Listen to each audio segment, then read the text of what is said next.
I've been in data protection for over 25 years and I'm a certified business continuity planner, so I want to share with you one of my pet peeves. Somewhere between backup vendors and storage vendors, marketing folks have messed up what it takes to do disaster recovery and business continuity. And it's the IT managers and business owners that have to sift through the noise because of it.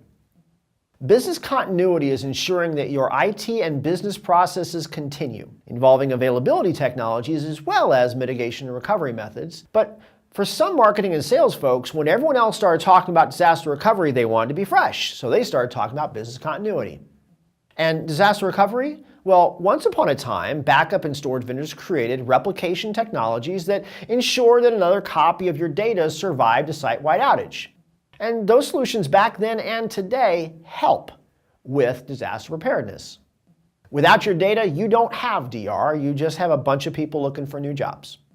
But that does not mean that having survivable data equates to having disaster recovery. You have to have processes and people in place beforehand that are aligned from executive management to IT to the business units on who is coordinated with what so they can resume IT and business operations when a crisis of any size happens.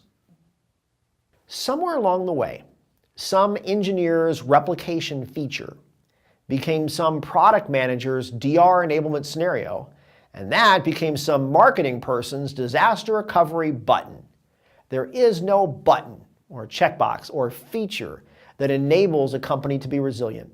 Those features just ensure that the data survives so that disaster preparedness or business continuity plans and processes can be enacted.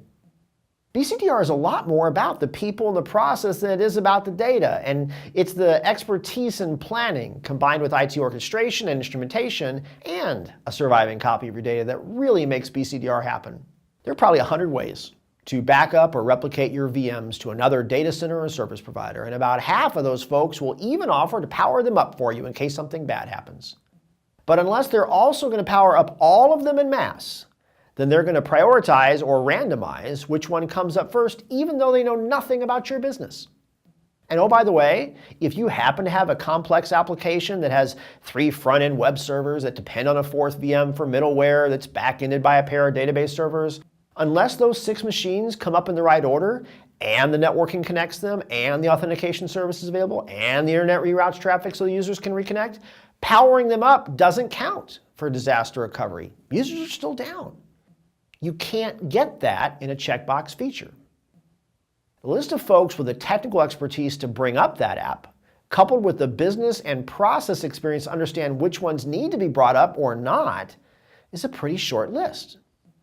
Because that is what you really need, that expertise in planning and in setting up that orchestration so that when bad things happen, and they will, at least you'll be able to push a button for the restore.